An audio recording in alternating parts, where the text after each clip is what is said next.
Você tem sentido que o clima no planeta está mais quente, que de tempos em tempos o calor está aumentando, enfim, existe o aquecimento global, isso devido à grande quantidade de monóxido e também dióxido de carbono no ar. Mas quem vai falar melhor sobre isso são os nossos convidados aqui. O assunto hoje é justamente a neutralização desse carbono no ar. E tem projetos funcionando que trabalham nesse sentido, e é bom que cada um em casa faça a sua parte. E também as empresas, as indústrias, enfim, o tema hoje é esse, e a gente tem ilustres convidados aqui, especialistas no assunto, que vão poder contribuir bastante com a gente. Primeiro eu queria apresentar e agradecer muito a presença do Dr. Euclides Lima, que é engenheiro químico e pesquisador nessa área, e a gente agradece muito a sua presença aqui, Euclides. Muito obrigado, é um prazer, voltar aqui no Câmara Debate, e eu gostaria de dizer que realmente tem 20 anos que eu estou estudando essa temática, de qualidade do ar, e dentro dessa jornada aí, nós conseguimos instalar um equipamento de controle no centro da cidade para poder monitorar o material particulado em suspensão, os gases. Então nós estamos aí com algumas informações para transmitir para a população e com certeza contribuir também com essa questão da redução do aquecimento global. Bom, aqui também conosco, a gente agradece demais a disponibilidade de estar aqui, o Dr. Fabrício Pelizer, que é professor na área ambiental e também pesquisador, e veio contribuir, professor no curso superior da Uniub, e está aqui prestando essa grande contribuição aí para a nossa cidade, participando conosco. Muito obrigado pela sua presença. Obrigado, Fernando. Para mim é uma alegria muito grande, uma satisfação enorme estar aqui. É um tema recorrente. A gente sabe que, independente do período, dos anos, esse tema ele nos atinge fortemente. É um tema que diz respeito ao poder público, diz respeito à sociedade. Cada um de nós precisa fazer a sua tarefa, a sua rotina diária. Isso muda muito os nossos conceitos. Isso tem a ver com educação ambiental, tem a ver com novas práticas, tem a ver com a sensibilização das pessoas em relação ao meio ambiente. E estamos aqui para contribuir nesse debate que é importantíssimo, volto a falar, é recorrente, e acho que é oportuno diante de tudo aquilo que nós estamos observando diariamente no clima e no dia a dia da nossa cidade. Bom, e o doutor Fabrício, e eu queria agradecer também aqui a presença. Esse programa sempre tem a presença de um ou dois representantes do Poder Legislativo, e hoje aqui conosco o vereador William Alvorada, que se dispôs a discutir com a gente esse tema aqui, parceiro do programa, está sempre conosco, e eu agradeço demais a sua presença aqui novamente, vereador. Eu é que agradeço, Fernando, por esta oportunidade, mais uma vez, sempre trazendo a esse debate temas tão importantes, como esse, tá aqui duas pessoas, tanto o doutor Euclides e o Fabrício, professor Fabrício, já a hora apresentada aqui. Acredito que a gente pode nessa hora contribuir um pouquinho mais para poder chamar a atenção realmente daqueles em que estão acompanhando esse debate, que sempre é importante para pelo menos despertar aquilo que às vezes as pessoas passam desapercebido. Eu não sou, vamos dizer, formado na área, não tenho nenhuma uma questão de graduação nesse sentido, mas sou um defensor aí, um dos anônimos, mesmo estando como um agente público, mas interessa sempre pelo caso quando se trata, porque a gente entende que é tema de grande relevância, seja qual tempo for. Na minha geração, na época, podemos assim dizer, algumas décadas atrás, não se via tantos debates igual nós estamos vendo hoje, tendo a oportunidade de participar. Então, agradeço pela oportunidade de poder estar aqui junto com vocês. Bom, nós que agradecemos, E eu queria deixar à vontade, para os convidados aí debaterem um assunto, enfim, não precisa esperar eu direcionar perguntas, o programa bom é aquele que o apresentador fica quietinho e os convidados é que sabem do assunto, vão falar, Mas eu quero entrar num ponto aqui que até, já pegando um gancho do que o William falou, que há algum tempo não se via esse tipo de debate. E muito triste saber também que há algum tempo era uma degradação desenfreada, desmatamento desenfreada, não só da nossa Amazônia, mas geral, uma falta de sensibilidade e respeito com o meio ambiente, mas que de um tempo para cá, de alguns anos para cá, a humanidade se despertou para isso. E eu queria saber, primeiramente, aí dos professores, pesquisadores, se ainda dá tempo de a gente reverter essa situação, ou pelo menos manter como está, para que as futuras gerações possam ter um país e um mundo, né, habitável tranquilamente. Por favor, doutor Euclides. Bom, a gente pode dizer o seguinte: as pesquisas, né, mostram que algumas ações que a gente faz aí na parte de controle das emissões atmosféricas, elas já trazem retorno com relação àquela camada de ozônio que às vezes a gente ouve falar aí muito, dessa recomposição. Então, eu queria até fazer uma explanação inicial, para que a gente possa entender e chegar nessa neutralização de carbono. Primeiro nós temos que entender como que ele é gerado, né? Então, o Sol, ele emite radiação, né? Então ele tem essas radiações ultravioletas, então ele atravessa aí as nossas proteções, a camada de ozônio é uma dessa aí, a massa de ar que fica na nossa superfície, chega na nossa superfície, os raios vão sendo absorvidos pelos materiais, pelos prédios, pelas árvores, enfim. Uma parte delas fica retida aqui e é convertida então em energia térmica. A outra parte, ela é refletida e vai sair para a atmosfera novamente. Então, o que acontece? Depois da Revolução Industrial, nós tivemos um acréscimo muito grande na utilização de energia. E essa energia veio por várias fontes de combustíveis, né? Principalmente o carvão mineral, o carvão vegetal, betume, e são substâncias que têm muitos poluentes. Com essa utilização de energia, os gases emitidos por esses combustíveis, por essa queima, então eles ficam acumulados aí na atmosfera e, consequentemente, esses raios que deveriam sair para fora do planeta ficam absorvidos também nessa massa de ar. Com isso, nós temos o aquecimento global, que a gente fala. Então vão ficando retidos aí uma certa quantidade de energia, que se transforma em energia térmica, e ela vai realmente se concentrando e aumentando essa temperatura média do planeta. O ar, ele é transfronteirista, né? Ele não tem fronteira. É diferente do solo, você marca a terra ali, o rio também, que tem um curso bem definido, o ar não tem, ele é transfronteirista, né? Então o que acontece aqui, ele se espalha no planeta todo. Então fica essa massa de ar aí no planeta. Bom, então nós tivemos aí, desde a Eco 92, que foi no Rio de Janeiro, alguns protocolos que estavam com essa tendência de redução dessa emissão de gases de efeito estufa.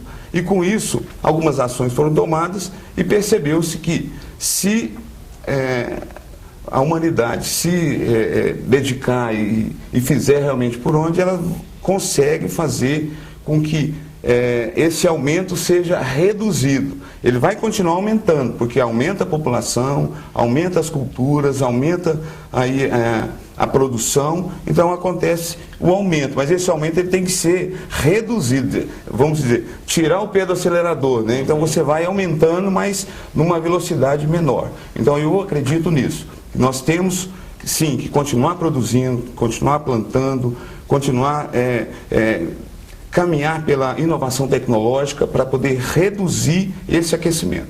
Então, eu acredito nessa linha aí.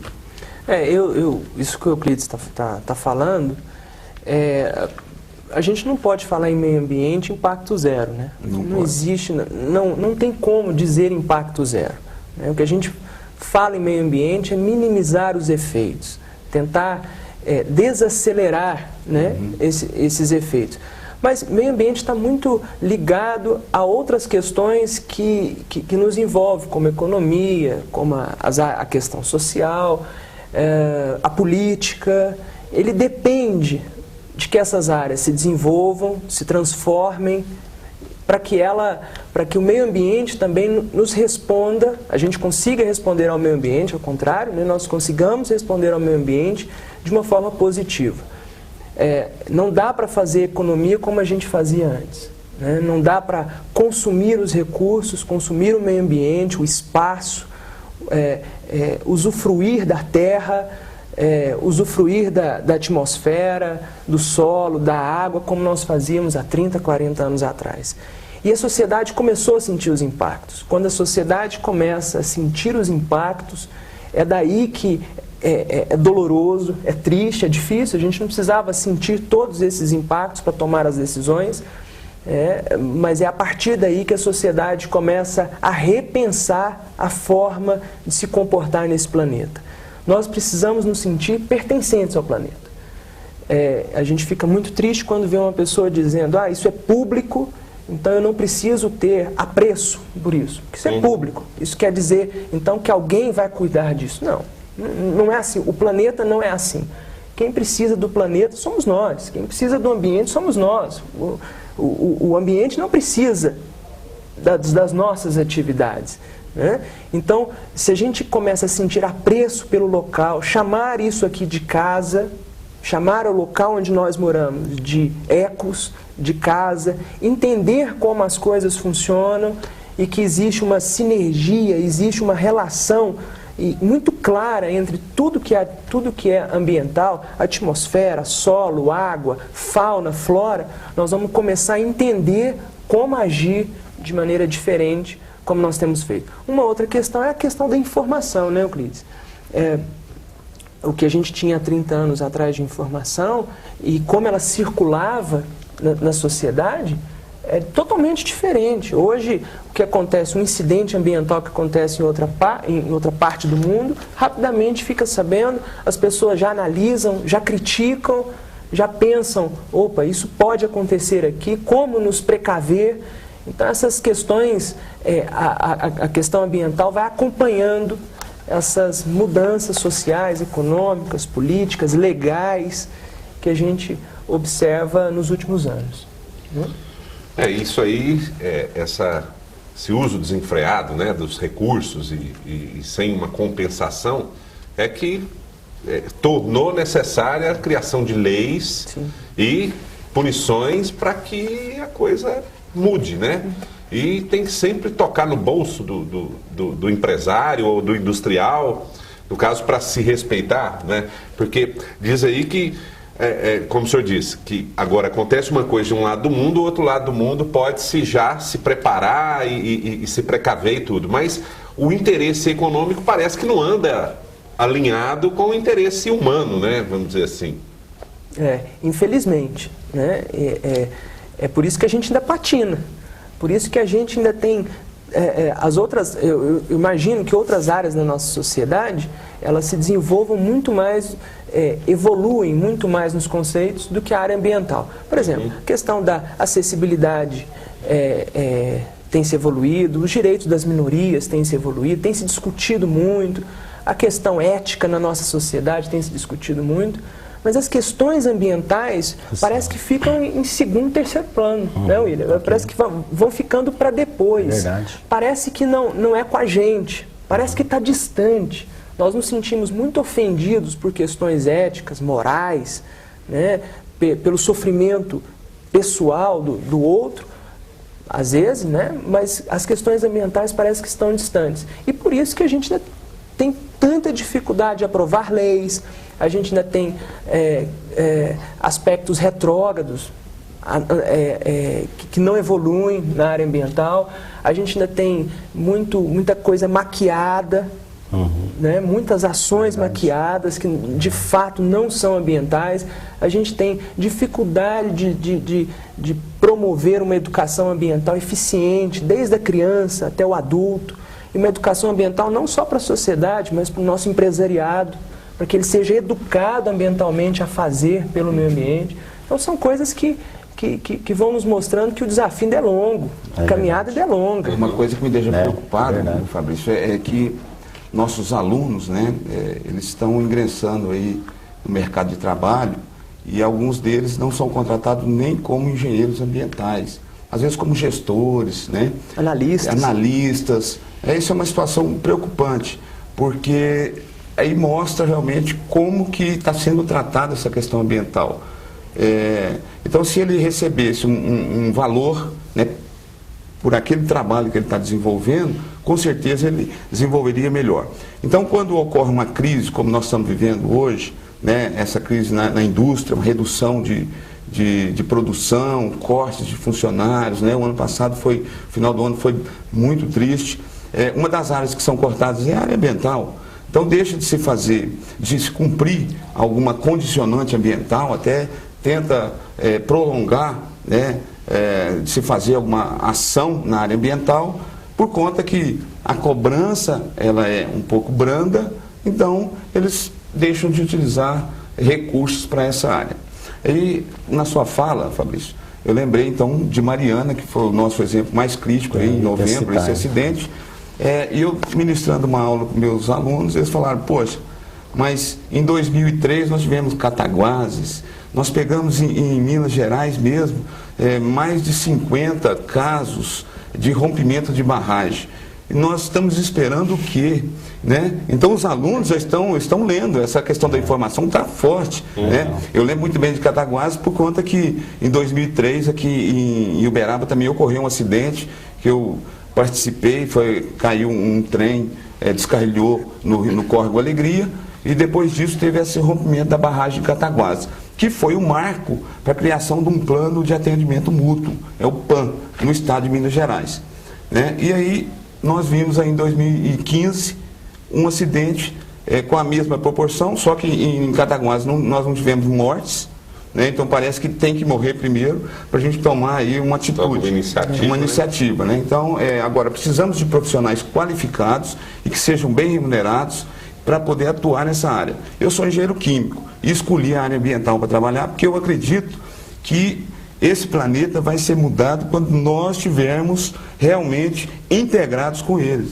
Né? Nós somos um só. Então, por isso que eu escolhi essa área e coloco aí os meus conhecimentos de químicas voltados para a questão ambiental. E que tem, né, assim, vamos dizer, nessas grandes fazendas e tudo do estado de Minas, pelo Brasil todo, mas nós tivemos agora recente também no estado de Goiás, uma semelhante, só que pequena, aquela represa que abriu lá, que levou toda a estrutura daquela BR, não me lembro o nome agora da BR, vi pelo noticiário, onde teve um prejuízo enorme, quer dizer, tiveram que mudar todo o fluxo daqueles automóveis e ela não tinha licença ambiental. E nós temos muitas hoje, a gente sabe que, porque falta, né, o profissional para realmente estar ali a tempo, um corguinho só fazer aqui é tranquilo, uma aguinha aqui, aquilo vira.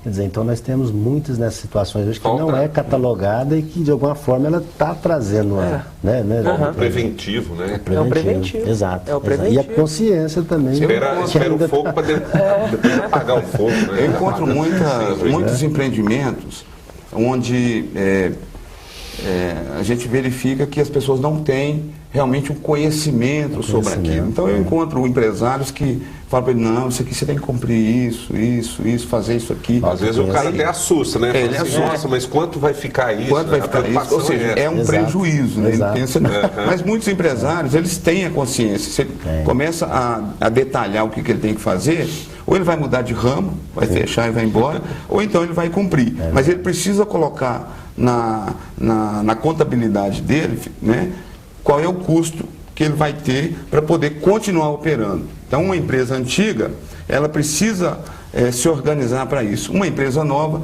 já tem que chegar com todos esses conhecimentos e com toda essa estrutura ambiental para poder iniciar a sua operação de forma correta. Euclides, e quando você fala isso do impacto financeiro que as questões ambientais têm para o empresariado, a gente precisa pensar que a nossa política ambiental, a nível nacional, ela é uma política de comando e controle. Né? Ela é baseada quase que totalmente em função do cumprimento de legislações. Né? E ela é punitiva. Então ela tem seus parâmetros, ela estabelece as suas regras, e o empresariado ou ele cumpre, ou ele está dentro, ou ele está fora, e aí tem as condicionantes. Agora, essa é uma via de pouco resultado, né? Porque é como se, enquanto estiver vigiando, enquanto estiver fiscalização, a coisa acontece.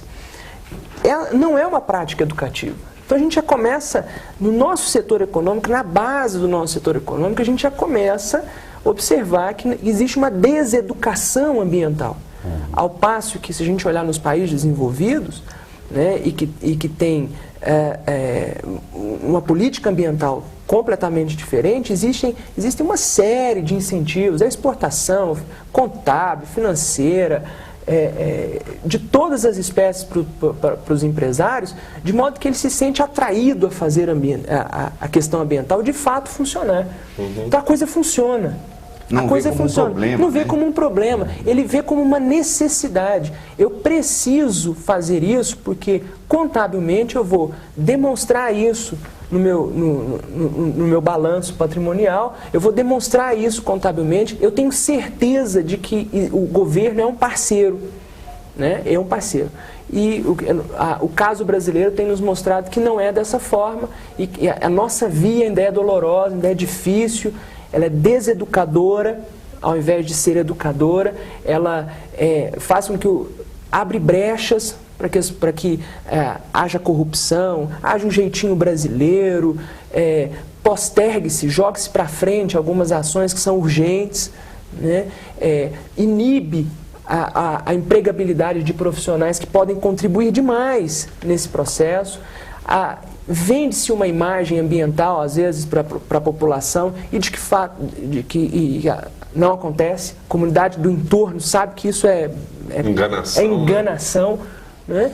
E aí a gente vai mascarando. E aí o conceito de sustentabilidade, de meio ambiente, vai caindo no descrédito, vai ficando falácia, fica parecendo... Só modismo, que né? Modismo. Vira modismo. Acha bonito, cai no descrédito. Isso, né? De sustentabilidade, empresa sustentável, mas é só de fachada. Nós tivemos em Uberlândia, no ano 2010, um convite de uma grande empresa em Uberlândia para que nós pudéssemos ir lá fazer uma visita.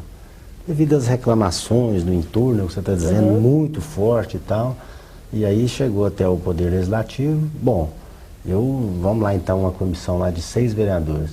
Mas não levamos ninguém da área, realmente, assim. Depois que nós fomos, na volta, eu falei, gente, é algo assim, que nós viemos fazer aqui, realmente, porque tudo que mostrar e falar aqui para nós está tudo certo. Não tem como questionar, né? Não tem. William, mas nós tivemos... Aí andamos nessa empresa toda, mostrou aqui, mostrou ali e tal. Bom, eu não pude fazer nenhum questionamento, porque tudo estava perto dos técnicos dessa empresa lá. Eles falando tecnicamente, né? Eu cheguei, esse pessoal do entorno está errado, a empresa está certa. Quer dizer, você chega um momento, sai de lá e fala, mas o que eu vim fazer aqui? Né? Assim, como agente fiscalizador daqui que eu não entendo. Então eu tinha que ter levado alguém da área. Quando nós voltou dentro da van, eu já vim falando, gente, nós entramos, não ia fazer nada aqui. Em 2007, foi tomar um lanche lá, né? Teve um cafezinho. Realmente. Em 2007, não sei se você se lembra, mas nós tivemos também um trabalho assim. O Uberlândia estava literalmente fedendo. Em 2007, nós fomos junto com a Câmara Municipal e eu fui representando a Universidade Federal de Uberlândia. Nessa ocasião, eu era professor aqui na Engenharia Química. E nós fomos visitar aí as indústrias, né? E o que nós encontramos, aí sim, enquanto técnico, né? Na área industrial, eu tenho 30 anos de indústria, mais de 30 anos de indústria, não vou revelar aqui quantos, mas o que acontece? Nós verificamos uma coisa que a gente chamava na Secretaria de Meio Ambiente de desmazelo operacional. Então tinha muitas substâncias vazando, né, odoríficas, né, de estação de tratamento de efluentes. Então nós visitamos essas indústrias, principalmente alimentícias, né, com restos de animais e tudo, né? Então nós chamamos de subproduto. Subproduto, né? Exatamente. Então nós verificamos isso e lá em 2007 nós tivemos que montamos uma comissão e fomos em Santa Catarina para identificar essa questão do odor. E conseguimos modificar a Lei Municipal Complementar, a 017, que é de 91, colocando um artigo sobre odor, né? Mas o que mais resolveu o problema foi a ação dos técnicos que estavam juntos, não era só eu, e nós conseguimos identificar esses pontos de desmazelo operacional. Só isso já resolveu essa questão do odor na cidade. É lógico, e aí as empresas implementaram algumas medidas que elas estavam propondo, né? E depois a situação normalizou um pouco. Mas até hoje nós temos ainda dificuldades e com certeza essa de 2010, esses picos aí, principalmente quando a gente está no inverno, né? É um período assim mais seco, aí a poeira, as partículas no ar se deslocam aí, provocando... Para a gente entrar na questão propriamente dita da neutralização, a gente fez essa introdução aqui, mas eu vou chamar o intervalo e no segundo bloco inteirinho a gente discute então essa questão da neutralização. Foi interessante esse bate-papo aqui no começo para despertar, né, o interesse do nosso telespectador em relação a esse tema, entender a atual situação em que estamos e onde podemos chegar. E aí a gente começa o segundo bloco já tocando no ponto desse projeto de neutralização nos eventos, nas indústrias, nas empresas, certo? Bom, nós vamos para um rápido intervalo. Hoje aqui o Câmara Debate falando sobre neutralização de carbono, falando do meio ambiente de maneira geral, né, com especialistas na área e aqui um representante do Poder Legislativo. E o Câmara Debate vai para um rápido intervalo e volta já já.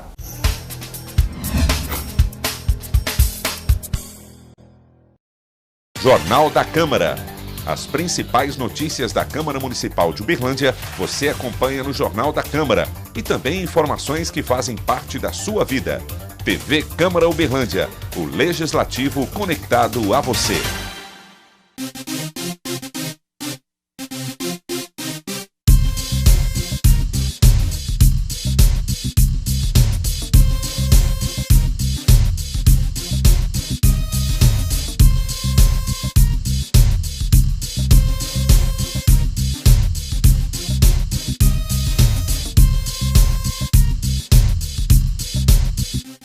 Você sabia que o ovo do mosquito da dengue pode resistir até 1 ano sem água?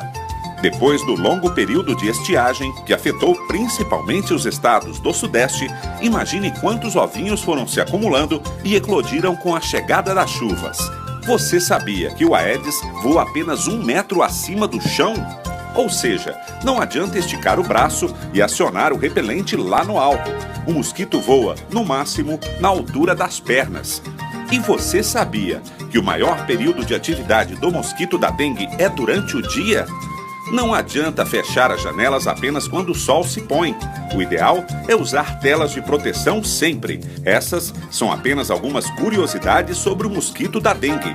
Como eliminá-lo, você já sabe, mas é sempre bom relembrar. Não deixe água parada, principalmente em pneus e vasos de plantas. TV Câmara Uberlândia. Você que acompanha a programação da TV Câmara Uberlândia pode saber mais sobre o canal. De um jeito ainda mais próximo, curta a nossa página no Facebook. TV Câmara Uberlândia, o Legislativo conectado a você.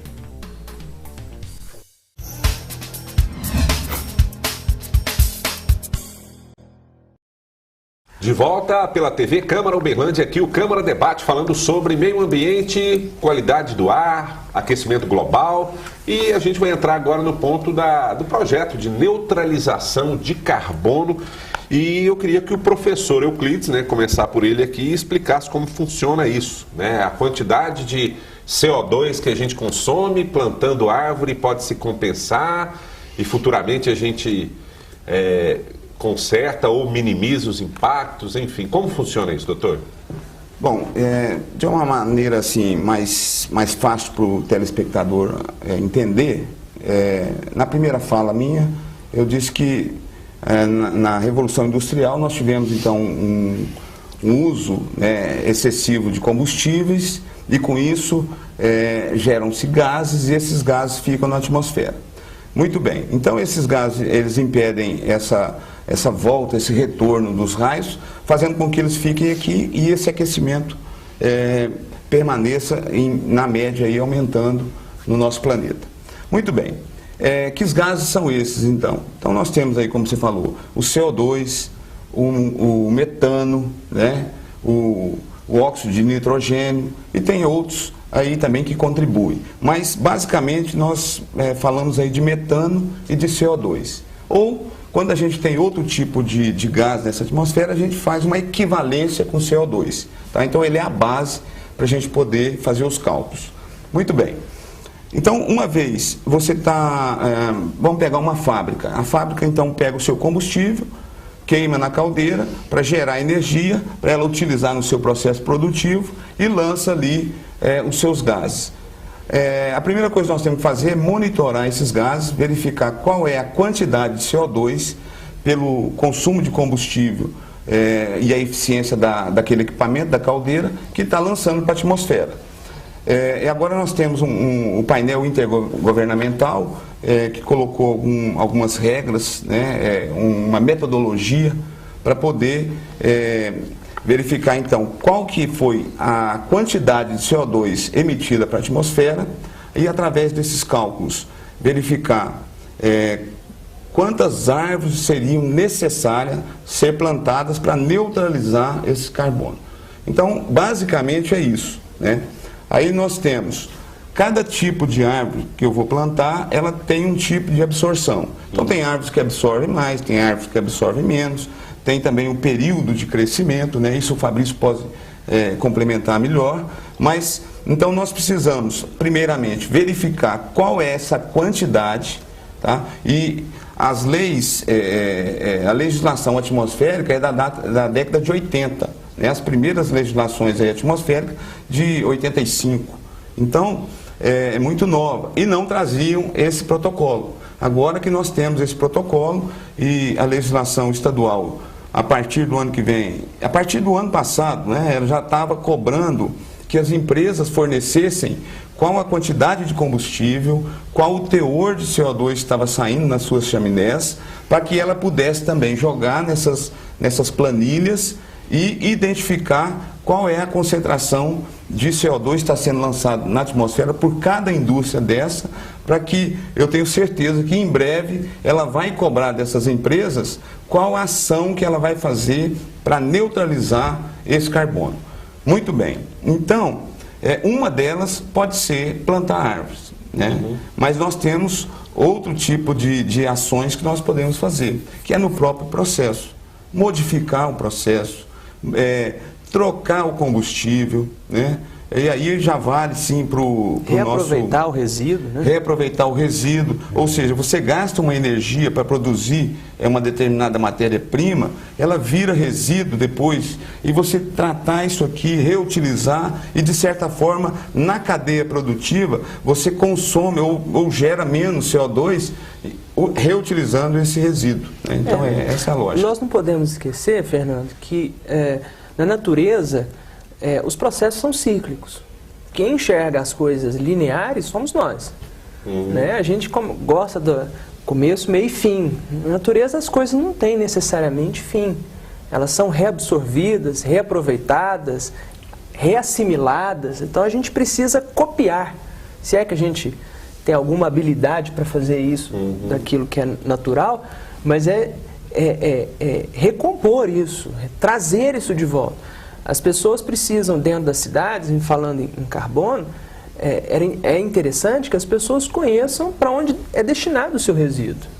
Será que as pessoas conhecem a história do lixo no município? Para onde vai? Como é tratado? O que é feito depois disso? Quais são os impactos causados no transporte, na deposição, no tratamento, né? Então, tudo isso faz parte de um interesse nosso, né? Interesse pessoal, interesse da sociedade em relação ao meio ambiente. A sociedade pode fazer isso com o resíduo, fazendo isso com o manejo, plantio, manejo correto da sua arborização, né? Garantindo a infiltração de água no solo, né? Garantindo que exista as áreas verdes. Uberlândia tem um dado, eu não sei se está bem atualizado a informação que eu tenho, mas enquanto a Organização Mundial da Saúde diz que precisamos ter 12 a 13 metros quadrados de área verde por habitante, Uberlândia em 2000 tinha em torno de 7,5. O dado de 2010 é de 4,9. Né? Hoje talvez esteja um pouco melhor do que isso, ou próximo disso. Isso demonstra que manutenção de áreas verdes dentro das cidades, manutenção dos parques, das praças, o planejamento de qual espécie eu devo colocar ali, porque por mais que a gente esteja interessado somente na espécie, existe uma rede ecológica que vai ser montada ali. Atrativo de pássaros, de morcegos, insetos. Vai ser feita uma rede de trabalho ecológica ali, mesmo que seja mais fragilizada do que numa área totalmente preservada. Mas se eu estou inserindo isso no meio, seja com planta exótica ou nativa, eu precisa haver um planejamento e entendimento de que o manejo, a preservação, a conservação, o trato da sociedade com aquela área tem que ser, precisa ser urgente, né? Pensando em carbono dentro da nossa área social, no nosso convívio. Só para complementar, se eu pegar o petróleo, que é o exemplo mais clássico aí, todo mundo utiliza veículo de alguma forma, né? Então, cada vez mais. Cada vez mais. Então o petróleo está ali paradinho, aí descobre-se essa jazida lá, né? Faz a extração dele, leva para a indústria química, faz aí o craqueamento do petróleo, que é o fracionamento. Aí algumas alíquotas, que é a gasolina, né, que é o GLP, que é o óleo diesel, né? O óleo BPF, que é de baixo ponto de fulgor, é utilizado para queima. Então, vamos pegar a gasolina.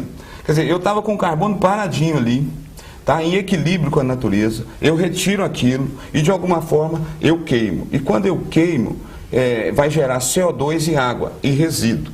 Porque quanto mais puro ele for, menos resíduo gera. O GLP, que é o gás de cozinha, na cozinha a gente não vê a poluição, porque a queima é bem eficiente e ele é mais puro. Mas na gasolina a gente já vê. No óleo diesel a gente vê que é pior ainda. E o BPF lá na indústria é pior ainda. Então vai cair na qualidade. Então ocorre que um carbono está paradinho, eu queimo ele e ele vai gerar CO2 e água. Esse CO2 que vai para a atmosfera absorve essa energia que deveria estar em equilíbrio, porque essa energia que vem do Sol, parte dela tem que ficar aqui mesmo, para manter em equilíbrio a nossa vida, né? Mas agora acontece que ela está com mais gases, que estava paradinho, está aqui, retém essa energia e é por isso que ocorre, então, esse aquecimento global. O professor citou um ponto importante da né? A natureza não tem fim. Na verdade, ela tem uma reação, né? Do que você faz, ela vai te mostrar logo adiante, né? Então, é bom pensar nisso antes de fazer qualquer coisa. E outro ponto é a arborização ser feita de maneira consciente. Sim. E o William, alguns anos atrás, aí, encampou um projeto do horto municipal orientar as pessoas e ir lá plantar. Exato. Como é que funciona isso? É o Disque Árvore. Disque Árvore. E funciona, e a população não sabe disso. Exato. Eu quero até pegar um gancho aqui no que o Fabrício colocou em relação à questão do lixo.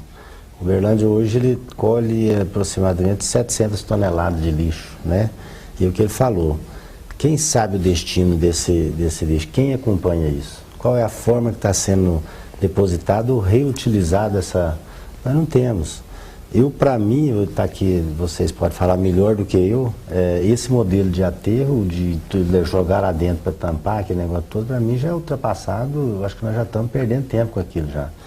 Mas ainda estamos aí tendo empresas buscando o alvará de funcionamento desses grandes aberturas ali para colocar, depois de reciclar ali, tirar algumas coisas e tal.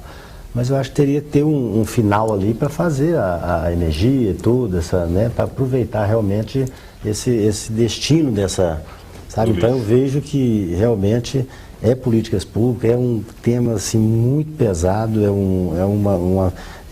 né, tem muita coisa envolvida nessa questão, então assim, é algo que precisa ter realmente uma política mais fiscalizatória, mais em cima, e aí falta o profissional mesmo.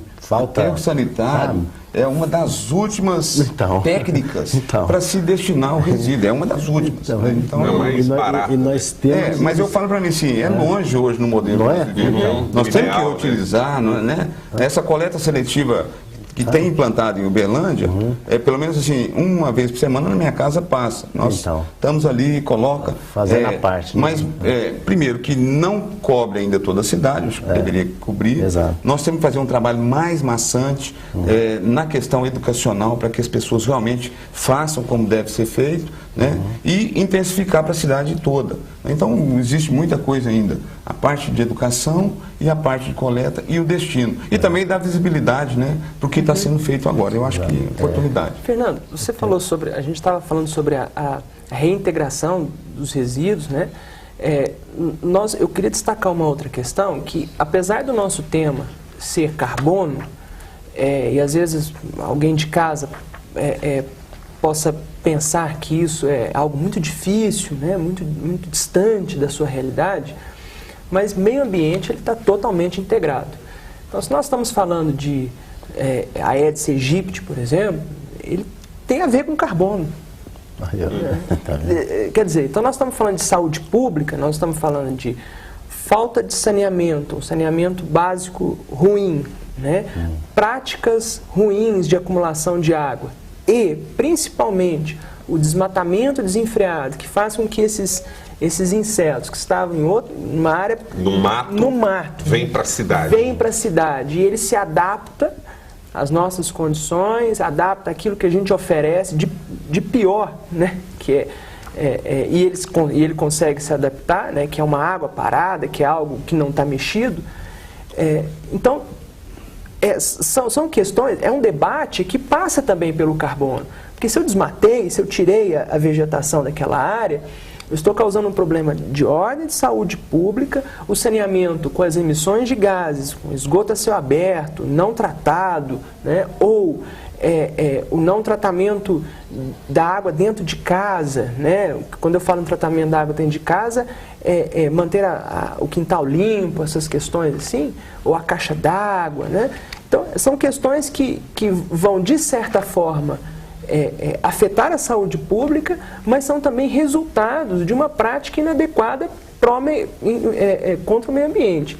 Então, as coisas vão sendo integradas, não dá para a gente dissociar, falar, e a gente está falando de CO2, daqui a pouco nós estamos falando de enchentes, nós estamos falando de inversão climática, nós estamos falando de precipitações locais são as consequências, né? São consequências. Então, é tudo muito integrado. Né? Nós é que separamos.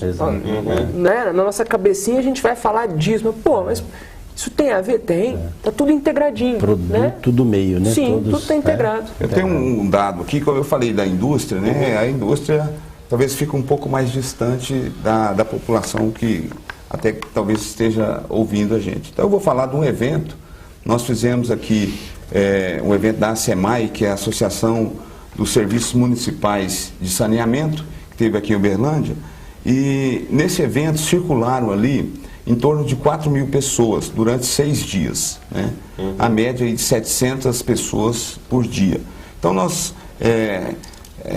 estudamos ali, avaliamos e contabilizamos o consumo de papel, o transporte das pessoas que estavam envolvidas na organização, o consumo de energia elétrica, o consumo de água, consumo de papel para poder o evento acontecer, os resíduos gerados e também o transporte aí dos expositores para montagem, desmontagem dos estandes lá.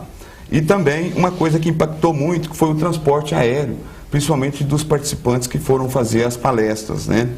E aí nós contabilizamos 218 toneladas de CO2 equivalentes. Né? Isso em um evento? Em um evento de 6 dias com em torno de 4.000 pessoas. Como pensar isso? E para neutralizar esse CO2 que foi liberado para esse evento, nós chegamos à conclusão que seriam necessários plantar 1.563 árvores e ter um cuidado com ela durante 20 anos, para um evento de 4.000 pessoas. Então, a coisa é séria. Né? Nós estamos aí com esse evento e recentemente nós cobrimos outro evento, foi a Fenicafé, e agora nós já estamos contabilizando qual vai ser a quantidade de árvores que eles devem plantar para neutralizar. Né? Eu costumo dizer assim, num evento, para neutralização do carbono, que a gente consegue contabilizar. Né? Porque café é a Feira Nacional do Café em Araguari. Isso, né? exatamente. Esclarecer. Isso. São 3 dias de evento. 3 dias de evento, mas envolve mais dias aí, no caso da nossa organização. Nós tivemos que fazer uma visita lá enquanto estava sendo montado os estandes, né? Isso começou 2, 3 dias antes, depois os 3 dias de evento e também alguns dias na desmontagem, né? Certo. Então nós estamos ainda contabilizando esses dados para poder fazer o levantamento de quantas árvores serão necessárias. Mas é uma iniciativa muito importante, muito interessante, porque já demonstra que esse evento tem muitos anos que ele acontece, né? Se não me engano é 21ª edição, e agora realmente eles preocupados com essa questão da neutralização. Então eu acho que está de parabéns. Todos os eventos, se fizessem isso, eu tenho certeza que o número que o Fabrício colocou aqui de árvores por metro quadrado, ele vai ser mais significativo, ele vai aumentar, porque essas árvores têm que ser plantadas em algum lugar. Importante e isso. Espero que seja em uma área que esteja necessitando, né, de preferência. De preferência. Ô William, fala sobre esse Disque Árvores aí. Importantíssimo esses dados aí, né, do professor, porque você pode ver que imagina condicionar todos os eventos, isso aí vai ser muito bacana para o futuro. Não chega, você falou, vai levar 20 anos, mas seria muito importante já algo para pensar nesse sentido. Nós fizemos um projeto no ano de 97 para 2001, onde fizemos parcerias, né? Na época a prefeitura também atravessar por momentos de financeiro, como o meio ambiente é o último, né? A gente até pega o recurso é interessante quando a gente vai votar o orçamento da prefeitura, a gente vê lá o orçamento do meio ambiente, assim, aquele negocinho lá, não é para pagar a folha dos funcionários e pronto, assim, mais alguma nota de rodapé, isso. Então de acordo com o que a gente está falando aqui, realmente ele fica para o final. E se tiver que cortar algum, começa lá no integrar, tirar. Então não tem essa aí, está em tudo, né? Saúde, é tudo, é um meio de... Então nós fizemos um projeto na época, foi feita uma parceria com o 36º Batalhão, né? Fizemos parceria com empresas privadas de fazenda e tudo, onde o pessoal do Exército enchia o saquinho de terras, né? Nós buscávamos a semente nas escolas municipal e estadual e fizemos um grande mutirão e conseguimos, lá dentro do Exército também, lá teve uns canteiros, né? A gente conseguiu buscar os aspersores e tudo, dentro do horto municipal, e uma parceria com a Algar na época também. Foi uma empresa que assim, naquela época estava bem envolvido para dentro. Conseguiu produzir 1 milhão de mudas de árvores. Arborizamos várias as avenidas, inclusive a Anselmo Alves dos Santos a de IP, que são 3 IP roxo, 3 amarelo e 3 branco. Ali é 3 e 3 e 3, fazendo aquela, né? Ciclo. Eu passo ali sempre e falo, o homem tem que escrever um livro, plantar uma árvore, esse negócio todo aí, as árvores tá aí já. Então assim, foi uma responsabilidade futura, né? Futura, exato. Não adianta só fazer o plantio, se não fizer os tratos culturais para conservar a muda, para que ela cresça. E outra coisa... E plantar da maneira correta, para evitar estragos. Na época, nós fizemos parceria, eu lembro da legislação do Código de Postura, não me lembro agora qual é o nome dele, mas tinha proteção da árvore. Então a gente plantava aquela árvore e eles vinham com a grade. Aquela grade, a empresa que estava ali, ela poderia explorar com a marca da sua, por exemplo, o Center Shop foi parceiro, o Carrefour na época, não era um Center Shop, no entorno. Então a gente plantava e eles vinham com aquela grade de proteção e explorava, logicamente, ali aquela... Então foi tudo parcerias montadas na época com as escolas, foi um momento bem bacana desse envolvimento para fazer ali uma pequena parcela. Muitas dessas árvores que foram plantadas e produzidas já não existem mais, já foram tiradas, depredadas, já de alguma forma, não, né? Mas tem que estar mostrando e fazendo. Um outro detalhe que a gente defende, que é do meio, produto do meio, é a questão do ciclismo. Eu estou sempre batendo. Gente, larga o carro em casa, gente, vamos, né? A gente tem, além daquilo que a gente pratica, tem um grupo nosso que faz isso, que é algo também desafiador, tem que quebrar paradigma hoje fortíssimo. Você falar para o cara largar um carro, o brasileiro é apaixonado com o automóvel, então você fala, larga seu carro. Pegar um gancho eu falei com o primo meu, falei, vamos começar. Ele falou, primo, eu custei comprar um carro, você vem falar para me largar o carro agora, então assim, tem todo um processo mas tem que continuar batendo, já com isso agora já vai ser liberada agora a autorização falando no outro assunto, mas que tem a ver também, que é os bicicletários da Rondon Pacheco, até dentro do Moarama, então já vai ser liberado, que já é algo, né? Então a gente está movimentando aqui. Como o professor disse, é integrado. Tem tudo a ver, eu já vou puxar um gancho para você, Fernando. A minha tese de doutorado foi exatamente monitoramento da qualidade do ar da cidade de Uberlândia, só que em termos de material particulado e suspensão. A partir daí, nós criamos um movimento que até começou na França em 2000, chama Na Cidade Sem Meu Carro. É dia 22 de setembro. Olha. E nós trouxemos para cá em 2006. A minha tese foi um precursor para que a gente pudesse ir na prefeitura e tem que ter essa parceria com a prefeitura, né, com o poder executivo. Certo. E nós trouxemos então em 2006 e permaneceu por alguns anos. Né? E eu acho que está assim, o movimento não está tão forte como estava naquela época. É da gente resgatar isso, né? Então tem o movimento Cidade Futura, né? E tem até uma lei municipal do dia 22 de setembro, tá? Então você pode buscar e nós podemos aí no futuro estar discutindo e chamar para o dia 22 de setembro, que é o dia mundial na cidade sem meu carro. Deixa o seu carro em casa e produza menos CO2. Tá certo. Show. Olha, Bacana. o tema aqui acho que demandaria muito mais tempo para a gente. O tema demandaria muito mais tempo para a gente discutir ele aqui, mas infelizmente a gente tem 1 hora de programa. Mas com certeza esse ano ainda a gente vai discutir mais esse tema, principalmente voltado aí para essa ação de setembro. 22. Fica aqui um compromisso. Fica o compromisso do Câmara Debate aqui buscar vocês aqui novamente para a gente falar sobre especificamente esse 22 de setembro, entre outros temas, né, que vão surgir aqui, porque é tudo integrado, né, professor? Eu queria muito agradecer a presença de vocês e pedir uma consideração final, um apelo, uma solicitação, enfim.